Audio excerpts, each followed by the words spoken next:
Everyone, welcome back to my channel NCERT fully solved with Shelly. तो आज हम करने जा रहे हैं क्लास 12th का मैक्रो इकोनॉमिक्स का chapter number 10 government budget and the economy. तो चलो, गवर्नमेंट बजट ये बुक टीआर जैन की है और it is one of the finest book. Already सारे टीआर जैन के चैप्टर्स आपके सॉल्व है मैंने इकोनॉमिक्स मैक्रो के। एग्जाम ऑलमोस्ट 95% श्योर है कि भैया इसमें से ही आएगा। So please be prepared for that. और टीआर जैन का ही बुक लो, इसमें से पढ़ो। अगर किसी के पास बुक नहीं है तो डायरेक्टली पढ़ सकते हो, अदरवाइज मैंने लिंक्स दे रखे हैं नीचे, तो वो आप डायरेक्टली परचेज भी कर सकते हो। ठीक है, तो government budget and the economy. No, what is the concept of government budget? February 1 एक बहुत फेमस डेट है जब in India when the finance minister जो हैं वो एनुअल बजट गवर्नमेंट का प्रिपेयर करते हैं, प्रेजेंट करते हैं for its approval by the parliament. ठीक है, तो मतलब 1 फरवरी को जो फाइनेंस मिनिस्टर इंडिया के होते हैं वो सरकार को, गवर्नमेंट को पार्लियामेंट में अपनी एनुअल बजट देते हैं गवर्नमेंट का, ताकि ये पार्लियामेंट में अप्रूव हो सके। ठीक है, अब बजट में क्या क्या चीज़ें होती हैं, अनफोल्ड क्या क्या करता है बजट, वो बताती हूँ। बजट में the financial performance of government over the past 1 year, वो बताएगा कि भैया पिछले 1 साल में फाइनेंशियल परफॉर्मेंस, जो फाइनेंस की, जो पैसे की परफॉर्मेंस थी ऑफ द गवर्नमेंट की, वो कैसी रही। एक तो ये वो परफॉर्मेंस दिखाएगा। बाकी फाइनेंशियल प्रोग्राम और पॉलिसीज दिखाएगा गवर्नमेंट के कि अगले 1 साल के लिए, नेक्स्ट 1 ईयर के लिए जो भी पॉलिसीज या प्रोग्राम्स वो फाइनेंशियल रखेंगे गवर्नमेंट के, वो दिखाएगा। ठीक है, तो एनुअल बजट में क्या हुआ, एक तो पिछले साल में जो जो हुआ परफॉर्मेंस उसकी कैसी रही फाइनेंशियल गवर्नमेंट की, वो दिखाएगा, प्लस जो आने वाले 1 साल के लिए जो प्रोग्राम्स और पॉलिसीज होंगी वो दिखाएंगे। ठीक है, अब आगे चलते हैं। As regards financial performance of government, the description of what happened during the past 1 year, वही चीज़ मैंने आपको बताई। फोकस ज़्यादा इस तरीके से होता है ताकि कि पॉलिसीज़ और प्रोग्राम जो अगले आने वाले साल के लिए हैं उस पर ज़्यादा ध्यान रखा जाता है। ठीक है, अब वो किस तरीके से उन पॉलिसीज़ या प्रोग्राम्स को क्या कहा जाता है, उनको कहा जाता है budgetary policy of the government और fiscal policy of the government. ठीक है, कि क्या फिस्कल पॉलिसी होगी सरकार की या क्या बजटरी पॉलिसी होगी। 2 एस्पेक्ट्स रहते हैं, या रेवेन्यू एस्पेक्ट रहते हैं या एक्सपेंडिचर, या कमाई या फिर खर्चा। Revenue means income, expenditure means खर्चा हमारा जो हुआ। ठीक है, अब रेवेन्यू साइड पे क्या होता है कि बजटरी पॉलिसी रिवील करती है कि क्या क्या एक्सपेक्टेड रिसीट्स हैं सरकार पे, मतलब हम कितना, गवर्नमेंट जो है वो कितना रिसीव कर लेगी, कितना पैसा इनकमिंग कितनी होएगी पैसे की। ठीक है, मतलब कितनी रिसीट्स मिलेंगी हमें सरकार को। ऑन द एक्सपेंडिचर साइड पे क्या होता है, वो रिवील करता है कि कितना खर्चा सरकार उठाएगी, एक्सपेक्टेड एक्सपेंडिचर कितना है जो अगले आने वाले 1 साल में होने वाला है। तो इस तरीके से। ठीक है, ये कौन मैनेज करता है, ये बजटरी रेवेन्यू और budgetary expenditure. The government tries to achieve growth with stability. ठीक है, ये कैसे मैनेज होता है, ये मैनेज होता है बजटरी रेवेन्यू और एक्सपेंडिचर को देख के, सो दैट गवर्नमेंट जो अचीव करेगी ग्रोथ विद स्टेबिलिटी। अब government budget is a statement of expected receipts and expected expenditure of government. अब गवर्नमेंट बजट क्या होता है, ये वो स्टेटमेंट होती है जिसमें लिखा जाता है कि भैया कितनी पॉसिबिलिटी है कि हम रिसीट्स ले लेंगे और कितनी पॉसिबिलिटी है सरकार खर्चा करेगी। ये सरकार के पॉइंट ऑफ व्यू से, from the point of view of government. ठीक है, to achieve the twin objective of growth with stability, ताकि ये हमारा ऑब्जेक्टिव जो है ग्रोथ विद स्टेबिलिटी, ग्रोथ भी रहे और स्टेबल भी रहे, तो उससे हम अचीव कर सकें। अब गवर्नमेंट बजट के ऑब्जेक्टिव क्या रहते हैं, सबसे पहले होता है जीडीपी ग्रोथ। अब जीडीपी ग्रोथ जो है वो एक सेंट्रल ऑब्जेक्टिव है गवर्नमेंट बजटरी पॉलिसी का।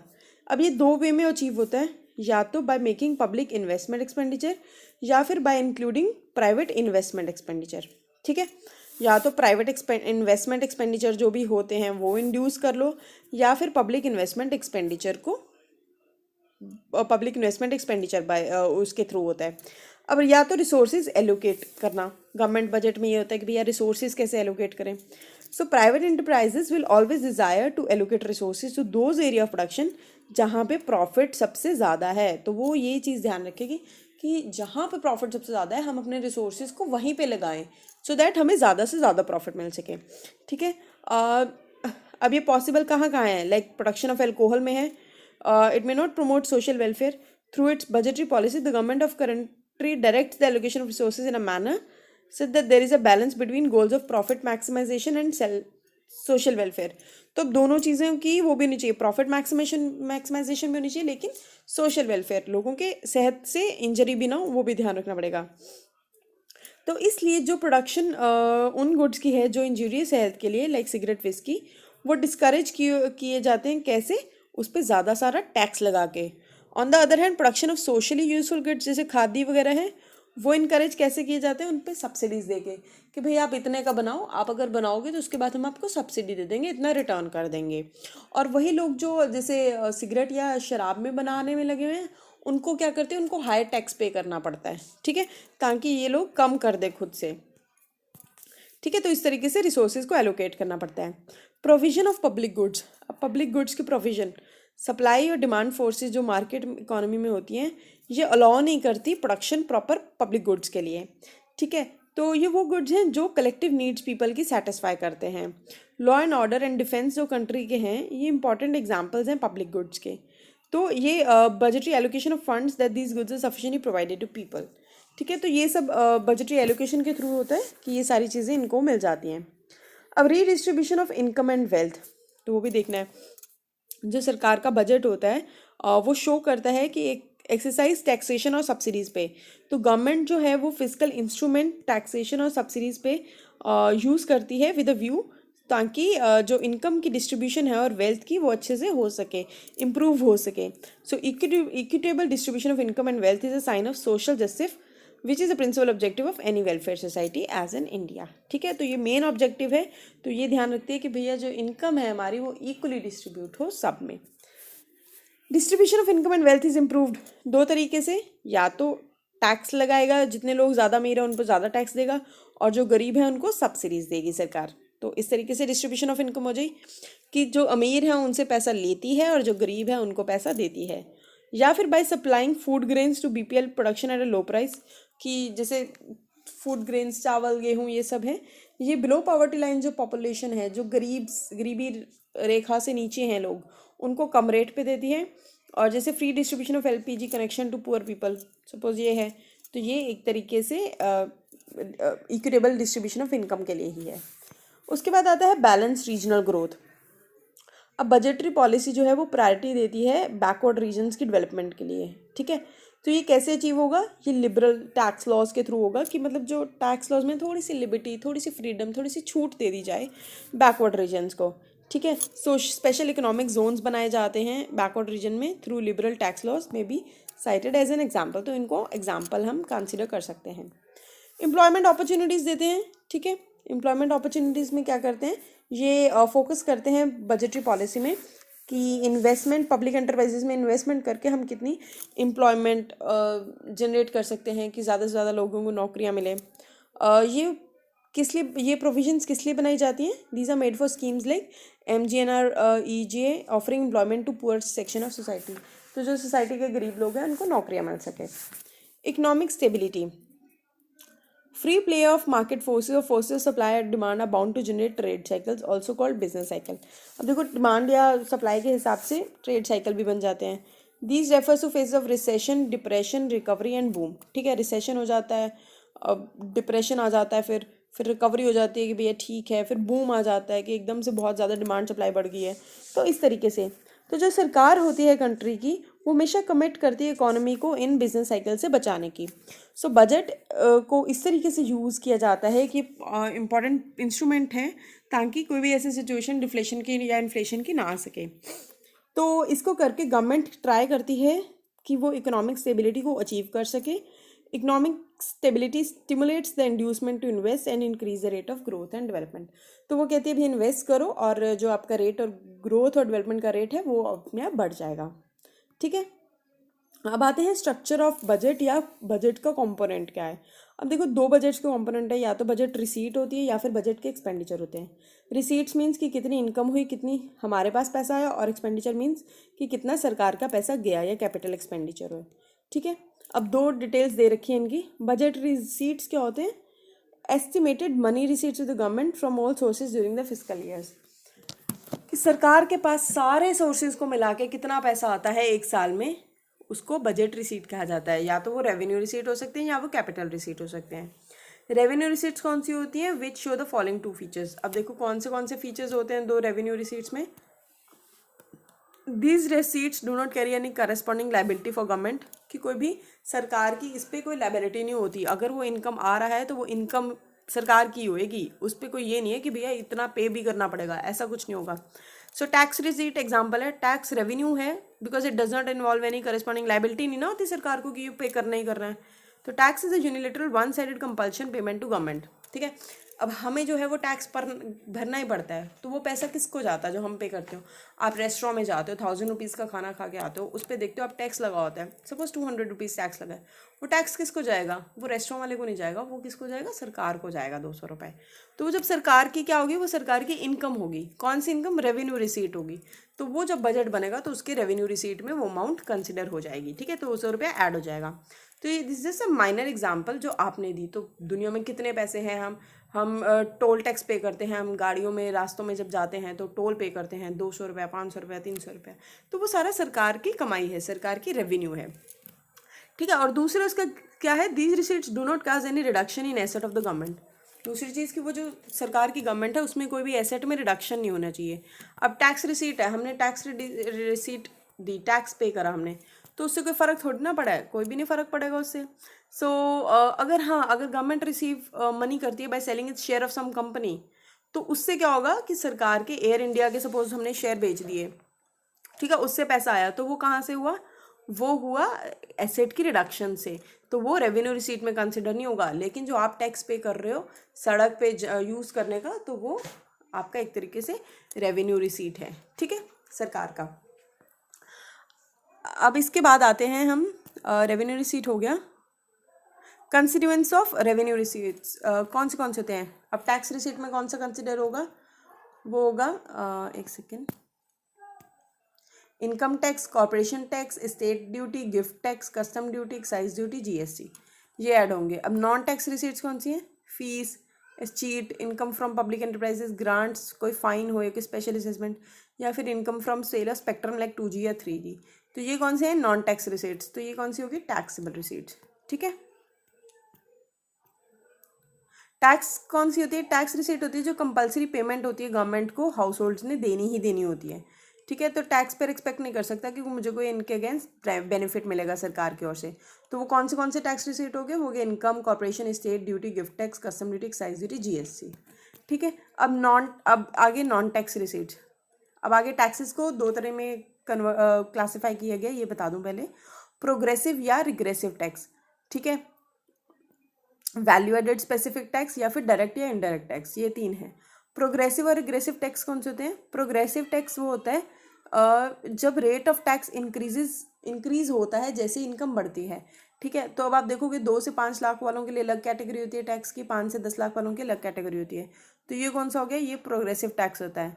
It is 15% for income between 5 to 10 lakh and so on, ठीक है। अब नेक्स्ट आता है रिग्रेसिव टैक्स। रिग्रेसिव टैक्स कौन सा होता है, ये वो टैक्स होता है जब रियल बर्डन होता है पुअर पे than the rich. If a person with 1 lakh उसकी इनकम है और उसको 10% टैक्स पे, हाँ, तो अगर किसी की इनकम 1 लाख रुपए है और उसको 10% इनकम टैक्स पर पे करना है, तो मतलब उसका 10,000 गया, ठीक है, और 90,000 उसके पास रहा।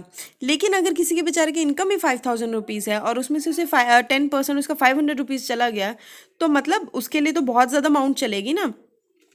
तो इस तरीके से रिग्रेसिव टैक्स कौन सा होता है, जब वो रियल बर्डन होता है पुअर पे रादर देन रिच पे, ठीक है। अब नेक्स्ट होता है वैल्यू एडेड टैक्स, वैट। वो कौन सा होता है, ये एक इनडायरेक्ट टैक्स है जो वैल्यू एडेड पे वेरियस स्टेजेस पे लगता है प्रोडक्शन की, ठीक है। इसमें एक डिफरेंस होता है, it is a difference between value of output and value of intermediate consumption. तो ये किस पे इम्पोज होता है, हर एक प्रोडक्शन की स्टेज पे। So GST is an important form of value added tax. अब देखो सपोज इसमें क्या होता है, सपोज किसी ने रॉ मटेरियल खरीदा, पहले वो पे करेगा टैक्स। मैंने एक शर्ट बनानी है फॉर एग्जांपल, या कुर्ता पजामा मैं सिल रही हूँ, तो उसमें क्या है, मेरी बिजनेस है कुर्ता पजामा का। तो मैंने कपड़ा खरीदा, जब कपड़ा खरीदा मैंने इस पर टैक्स पे करा, ठीक है। अब उसके बाद क्या हुआ, उसके बाद मैंने जब वो उस कपड़े में से मैंने 20 पीस या मैंने 100 पीस कुर्ते पजामे के बनाए, वो जब 100 पीस कुर्ते पजामे के मैंने आगे बेचे, कोई मेरे से रिटेलर लेने आया, जब उसने लिए मेरे से 100 कुर्ते पजामे, तो मैंने उस पर आगे टैक्स लगा दिया, जीएसटी मैंने भी अपना ऐड कर दिया कि भाई मैंने जो पे किया वो तो मुझे दे, तो वो जीएसटी मुझे पे करना पड़ेगा, तो उसने मुझे पे कर दिया। उसके बाद आगे जब वो जो मेरे से लेके गया 100 पीस, जब उसने आगे कस्टमर को बेचे तो उसने भी टैक्स लगा दिया उसमें। तो वो जो टैक्स कस्टमर से फाइनली गया। तो इस तरीके से जब हम इंटरमीडिएट कंजम्पशन में या फिर हम जब हर एक प्रोडक्शन की स्टेज में जीएस टैक्स लगाते हैं तो वो कौन सा होता है, वैल्यू एडेड टैक्स। ठीक है, अब स्पेसिफिक टैक्स कौन सा होता है, when a tax is levied on a commodity on the base of its unit size और weight it is called the specific tax. कि मतलब इतने यूनिट पे या इतने साइज पे इतने वेट पे इतना ही टैक्स लगेगा, तो उसको कहते हैं स्पेसिफिक टैक्स।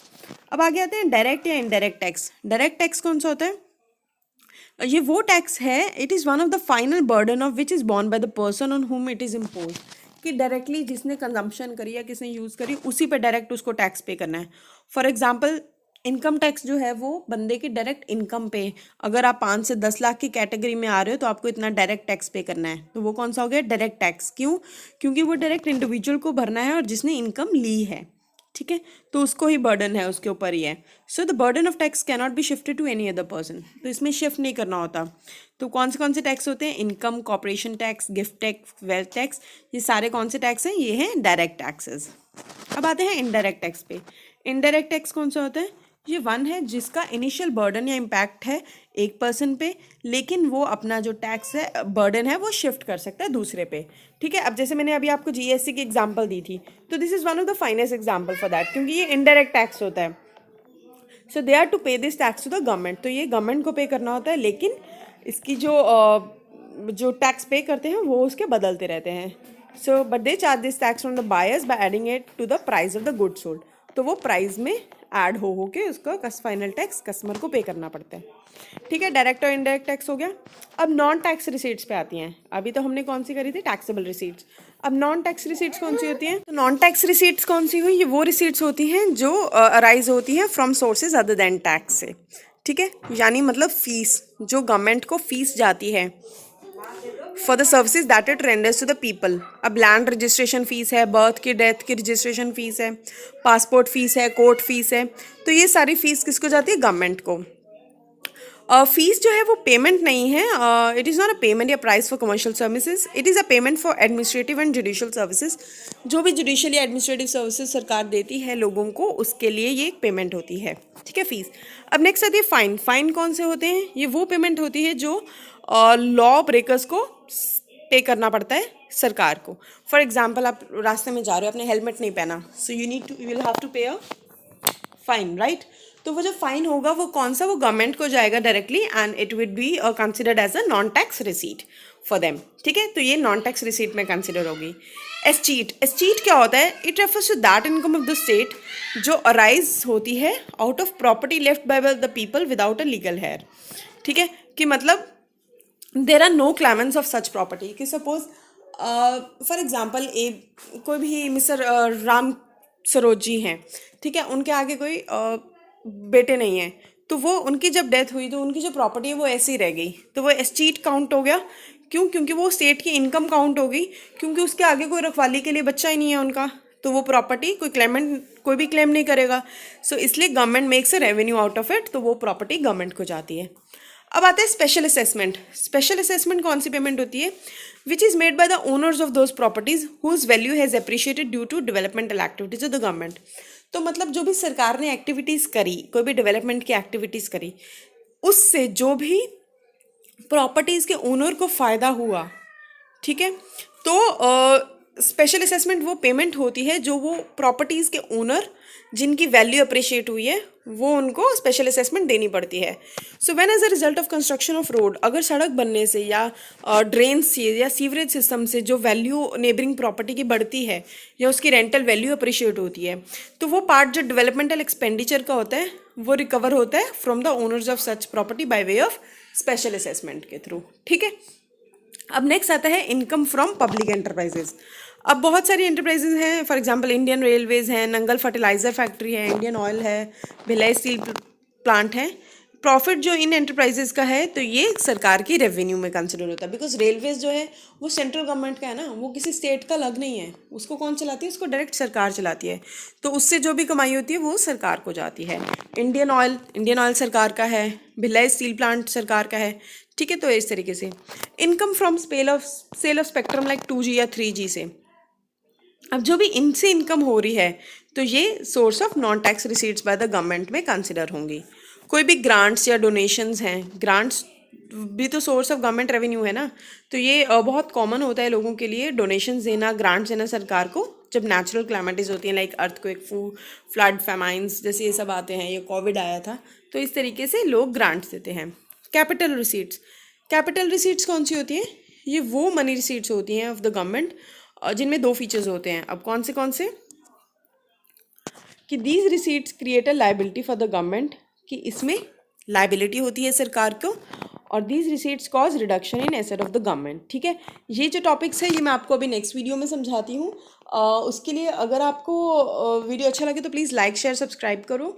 और हाँ, अगर आपको ये बुक्स चाहिए TR जैन की, तो लिंक्स में मैंने अपने डिस्क्रिप्शन में इसके लिंक्स दे रखे हैं। आप डायरेक्टली उस पर क्लिक करोगे तो आपके पास ये सामने बुक आ जाएगी। You can directly purchase that book. ठीक है, it is one of the finest book, और 100% श्योर है कि एग्जाम इसी में से आएगा, TR जैन की बुक में से। तो अगर आपको लेनी है तो आप ले सकते हो।